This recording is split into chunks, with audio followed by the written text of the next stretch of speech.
Olá a todos e a todas da disciplina de História da Filosofia Medieval 2020.1. Como nós havíamos nos comprometido, estamos já na nossa terceira aula, né, que são apenas recados e colocações de problemas para que os alunos, neste período de pandemia, enquanto não há supressão total das aulas, né, no FT nós estamos trabalhando com as aulas, continuam as aulas numa situação de regime domiciliar, e nesse sentido a gente está fazendo esses vídeos para dinamizar o nosso trabalho, e estamos trabalhando paralelamente com a Moodle, com o Classroom e com o grupo de WhatsApp. Nossa sala de aula WhatsApp, todas as quartas-feiras, fico disponível de 7 a 10h40, que é o horário da minha aula, seria o horário da minha aula presencial. Então esse vídeo é para auxiliar essa aula de hoje, de 25 de março de 2020. Como nós vimos no vídeo 1 e 2,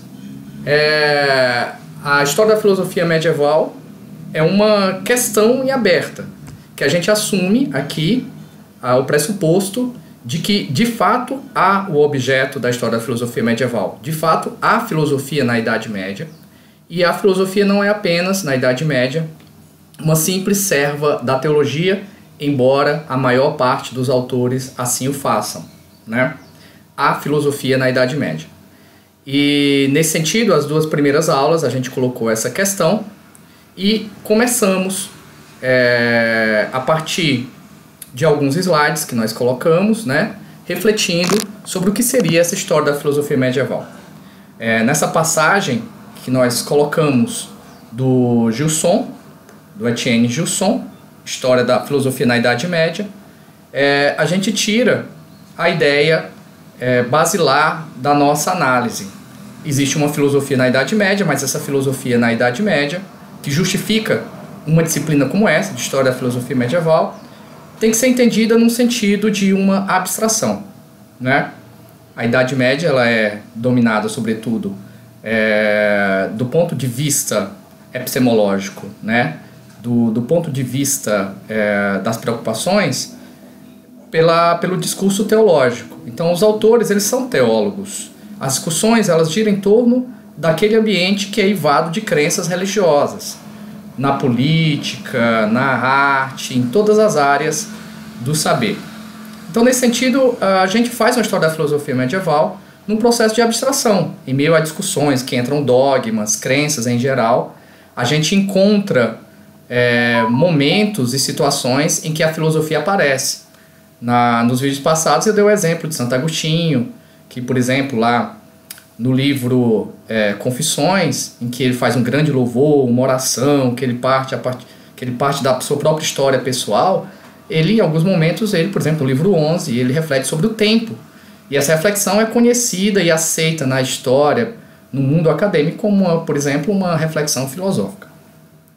Mas aí, o que seria a história da filosofia medieval, né? A história da filosofia medieval dentro dessa perspectiva que nós assumimos, tanto do Gilson como do Liberat, e a nossa perspectiva nessa disciplina, ela é esse amálgama que resultou do encontro da filosofia grega, da filosofia antiga, com as três religiões reveladas, também conhecidas como religiões do livro: o cristianismo, o judaísmo e o islamismo. Numa ordem histórica, o judaísmo, o cristianismo e o islamismo. Tá? Neste primeiro momento a gente vai dar uma ênfase à filosofia que resultou da filosofia grega com o cristianismo. Tá bom? E aí, vale ressaltar que o que nós chamamos aqui de filosofia medieval não fica restrito à historiografia clássica, no sentido de começar no ano 476, né, mais ou menos, com a queda do Império Romano do Oriente. Me perdoem se eu errei a data, tudo bem? Dos séculos...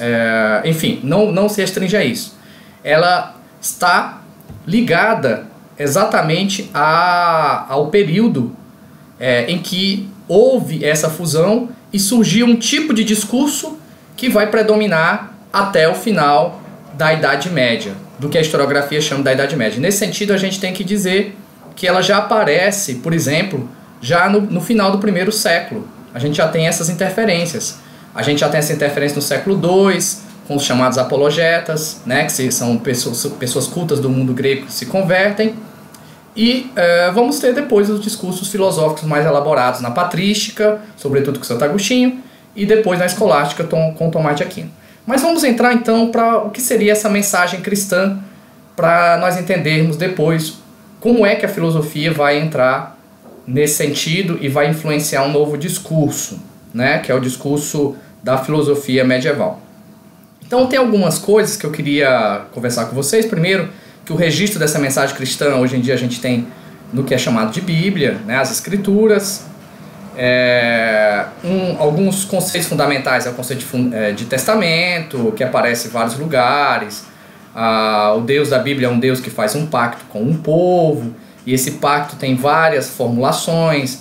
Ele é um pacto de sangue, né? Tem sempre esse gesto de matar um animal e aspergir o povo com sangue, para afirmar aliança, como se fosse o nosso contrato hoje assinando. Já em momentos posteriores, já no que é chamado Antigo Testamento, antes de Cristo, você já tem uma ideia de que esse pacto já não é mais de sangue, é um pacto que é feito no próprio coração do povo. Enfim, são textos que se dizem inspirados, né?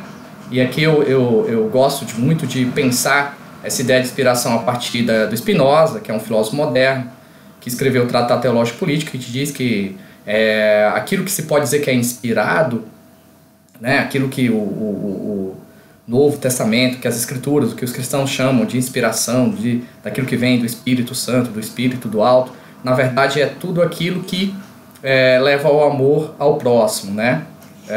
Espírito aqui no sentido do Spinoza é diferente do sentido comum que utilizam. Santo tem a ver com o puro, né? Aquilo que de fato é o original, né?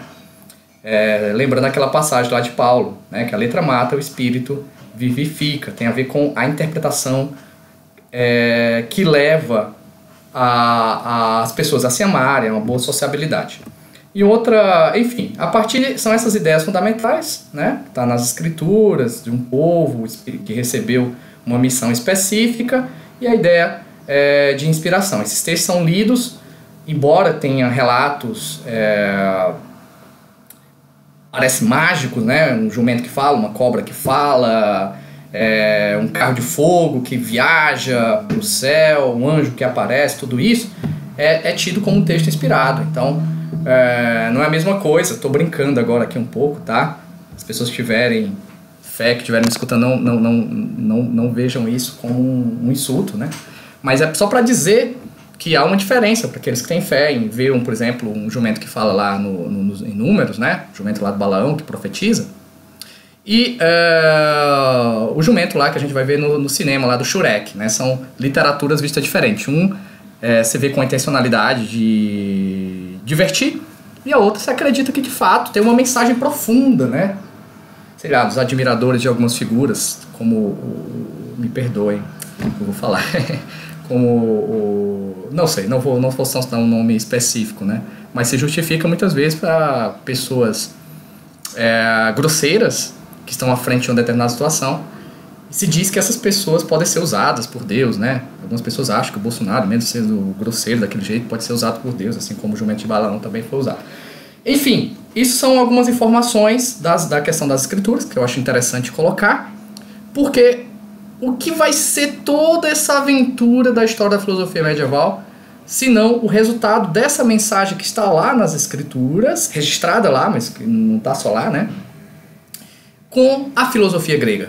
Disso vai resultar vários temas que vão atravessar a história da filosofia medieval e que a gente vai deixar para trabalhar num outro vídeo, tá? No vídeo 4, no vídeo 5, porque o vídeo 4 a gente vai falar um pouco da introdução, do prefácio da introdução da filosofia na Idade Média do Etienne Jusson e do prefácio da introdução da filosofia medieval do Alain de Libérard, que são os livros que a gente está utilizando para trabalhar nessa disciplina, junto com o manualzão do Giovanni Reale que eu uso nos slides, para me ajudar a minha exposição, tá? Eu tenho aqui só a título de curiosidade para mostrar para vocês, eu tenho uma bíbliazinha em hebraico, tá? Torá, Naviim, Ketubim, por título de curiosidade, é escrita de trás para frente, né? Então, não começa aqui, começa aqui. A divisão é exatamente essa, 3 partes, Torá, Naviim, Ketubim, não é a mesma divisão que eu utilizo hoje em dia. E eu tenho a edição crítica das escrituras, que tem nas notas de rodapé as referências de todos os manuscritos que foram utilizados para inventar, essa é uma palavra interessante, os textos bíblicos. Inventar no sentido que você não sabe qual é o original, né? Não tem mais o texto original, então você tem que inventar, porque existem várias versões, aí existe toda uma crítica literária nesse sentido. Então a gente tem várias versões, eu uso a Jerusalém, a do Peregrino, enfim.